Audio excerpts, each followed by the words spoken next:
Belum Ipan bertindak sendirian. Kemudian si tetangga bertanya di mana Katia sekarang. Ipan mengatakan kalau Katia terus mendekam di kamarnya karena dia sekarang benar-benar merasa terpuruk. Di sini si tetangga menyarankan Ivan agar Katia tidak menghapus lukanya agar nanti bisa dijadikan bukti. Rupanya diketahui si tetangga tersebut bukanlah warga biasa. Ternyata dia merupakan seorang instansi polisi yang mengerti dengan hukum. Namanya ialah Robi. Di sini Robi juga berjanji akan membantu Ivan dalam menangani kasus tersebut. Pada akhirnya, Ivan bersedia mempercayakan kasus sang cucu kepada Robi. Setelah Robi melaporkan kejadian ini kepada atasannya, saat itu juga para polisi diam-diam berdatangan untuk menyergap apartemen mereka. Di sini si inspektur polisi sampai-sampai membuka bajunya untuk berpura-pura menjadi seorang pemabuk agar mereka mau membuka pintunya. Pada awalnya para pelaku bersikeras bahwa mereka tidak melakukan kesalahan.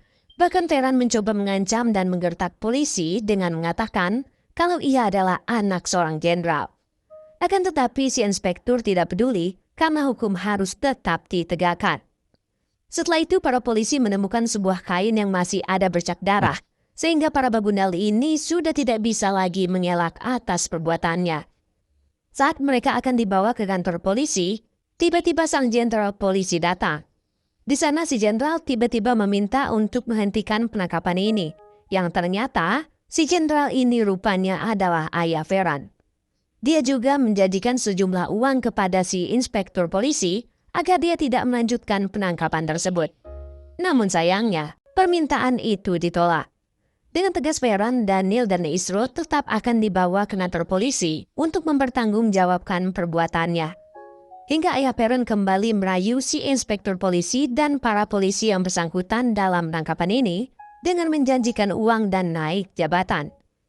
Mendengar kata uang, para polisi yang lain seketika akhirnya setuju, hingga si inspektur pun mengikutinya, dan ketiga pemuda itu akhirnya hanya diberikan arahan dan tidak jadi dibawa ke kantor polisi.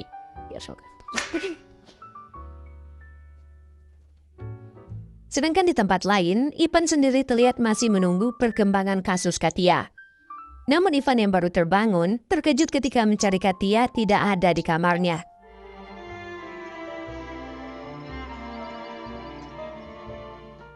Rupanya Katia sedang mendekam di kamar mandi yang kini terlihat semakin stres.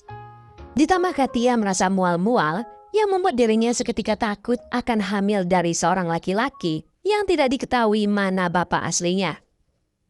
Ivan yang